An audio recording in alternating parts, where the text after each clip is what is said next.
One woman is killed by a man on average every 3 days here in the UK.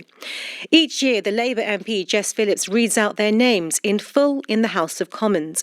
This year, it took her 5 minutes to read all of those names. Here's a short clip.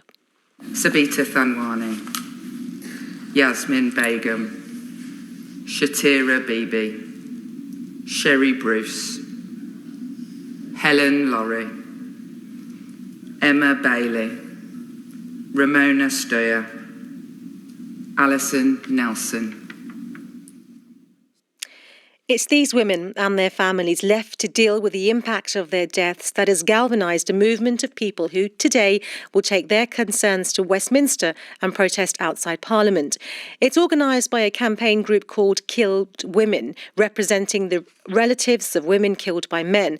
And to coincide with the protest, it has published a report today that gives a detailed picture of the experiences of bereaved families and their views on the failings that led to the death of their loved one. Ryder is the director of Killed Women. I spoke to her earlier ahead of her going to Parliament, and she told us about the people who contributed to this report. So this report, for the first time, has given voices to the bereaved families of women that have been killed by men. And the pain and the trauma of that family is writ large on every single page. You know, we've had mothers whose daughters have been mutilated, stabbed hundreds and hundreds of times. We have had children who witnessed the murder of their mom complete the survey and be part of this report. We've had children who were dragged back to live with the perpetrator who'd killed their parent after they'd served a sentence. So families that have been through unimaginable trauma for most of us. And that pain is on every single page.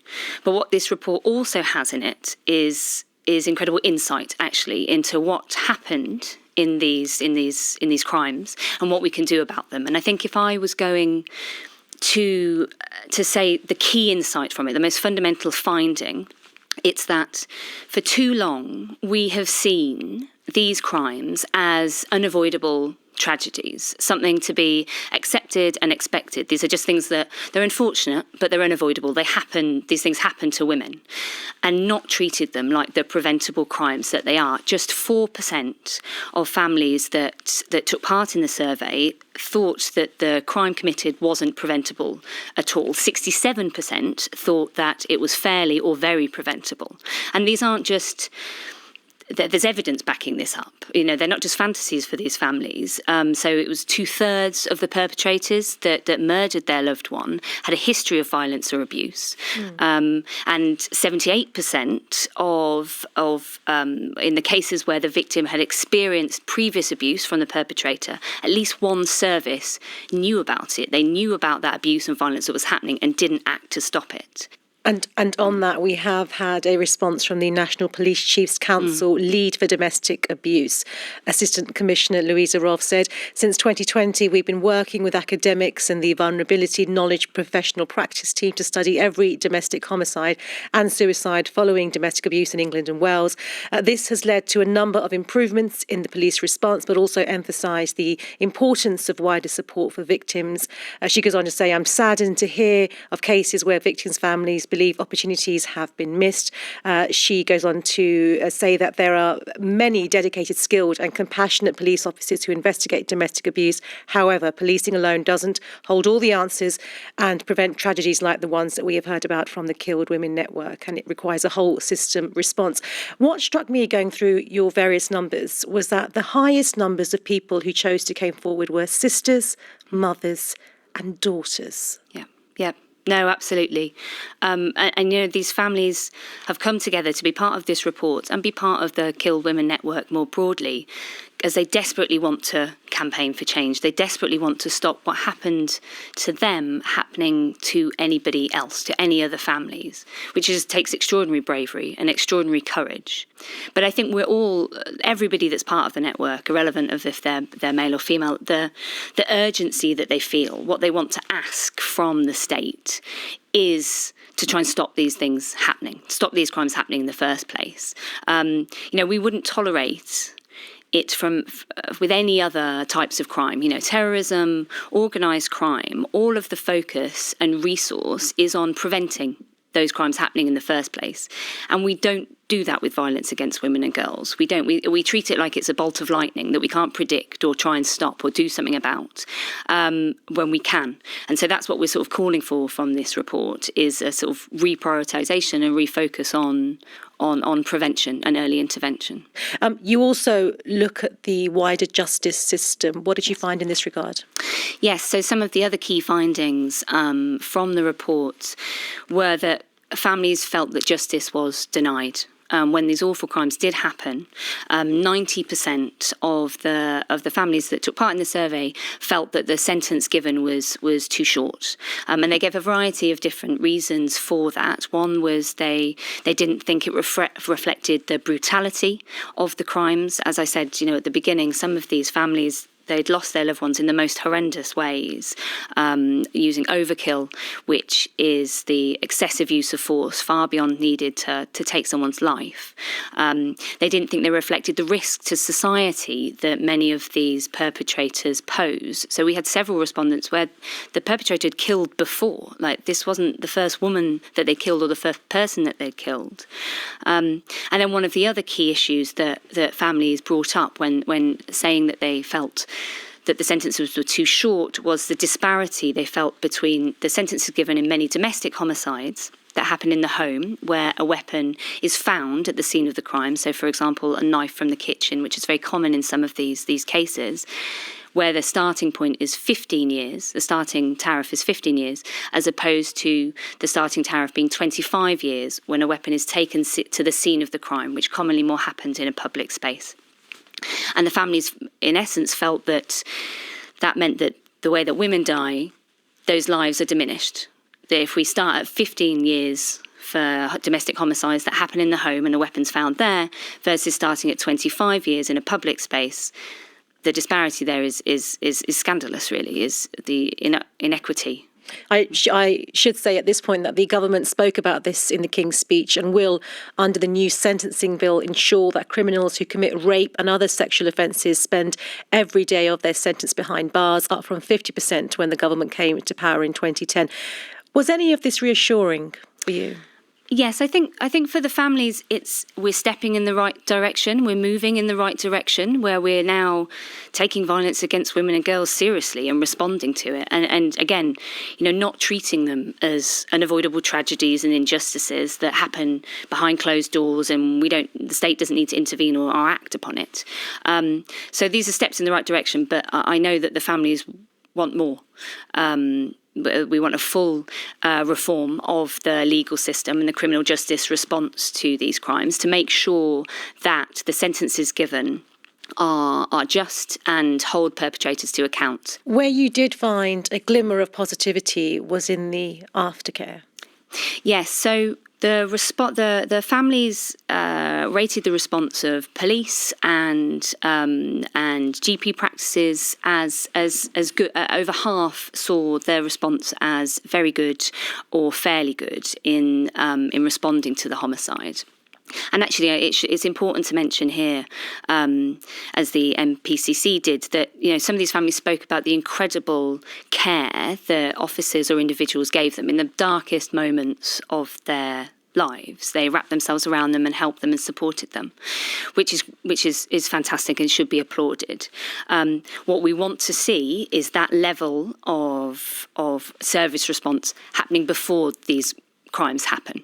There was a stark difference there in terms of how families felt services had responded to previous abuse and previous violence before these crimes happened, to how they responded afterwards. And that, again, it leads to our sort of the most urgent ask that we have from this report, which is we need a prioritisation and focus on preventing an early intervention around violence against women and girls, rather than just responding to them in the crisis moment afterwards. You are taking these findings to Parliament today. What are you doing?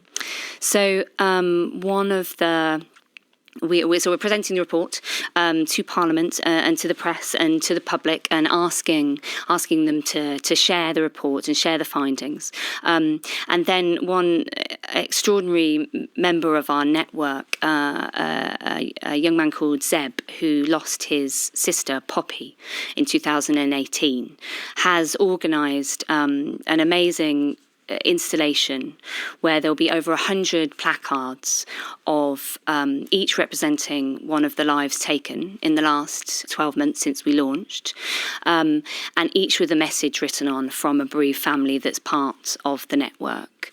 I think it will be an extraordinary, powerful installation for the families that are coming to see it today, and we hope will be a powerful call to action to policymakers and decision makers who are able to do something about the crisis of violence against women and girls that this UK has at the moment. And it's so important to remember those names in that installation that you mentioned being a very good example. And on the subject of names, the report talks about the word victim and often how these women are summed up and thought of after their death. What do you think of this word, victim? So you're totally right. And actually, in the report, we say, we use the term victim, but we know it doesn't sum up who that woman was or the scale of the loss for that family. I think one of the reasons that we started the Kill Women Network and produced this report was to elevate the voices of these women, of these lives taken, and the bereaved families that are left behind. Because they know better than anybody the true scale and cost of this crisis.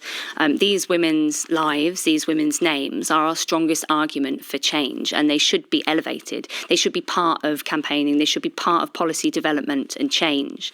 And that was one of the motivations for starting this organisation, to elevate those voices and make sure they're at the table in this fight against violence against women and girls.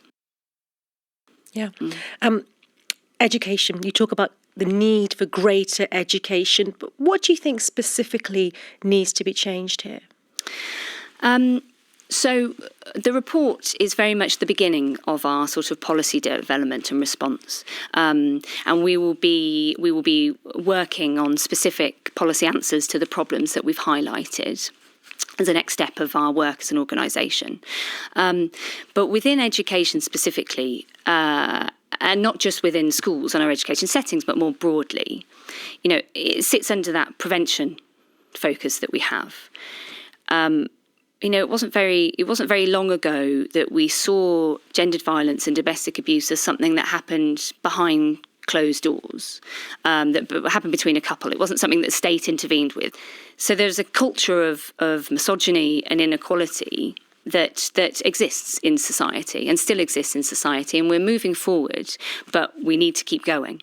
And I think that, and a key part of that is educating our young people, both young men and young women, about healthy relationships, about consent, about domestic abuse and coercive control, so we can tackle problematic behaviours and problematic attitudes very early on, before they get to a stage of severe violence.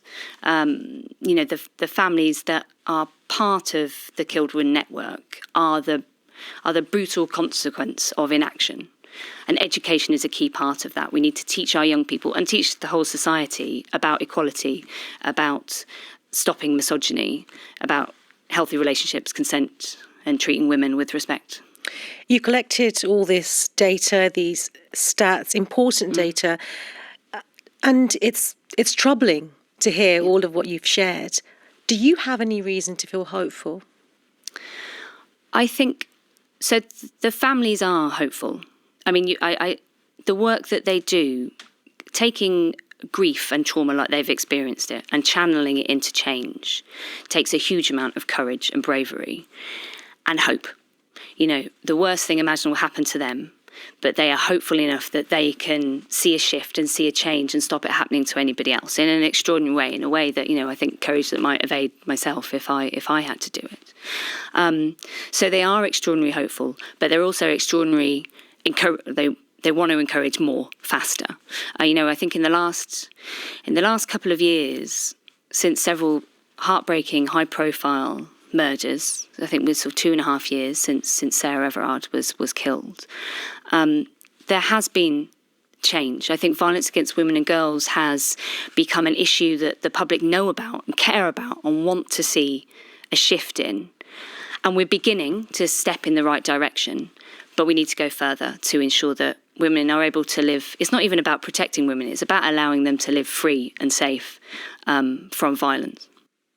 And that was Anna Ryder, the director of Killed Women, speaking to me earlier. And if you've been impacted by anything Anna was talking about, then you can head to our website where you'll find links to resources for help and support. Now,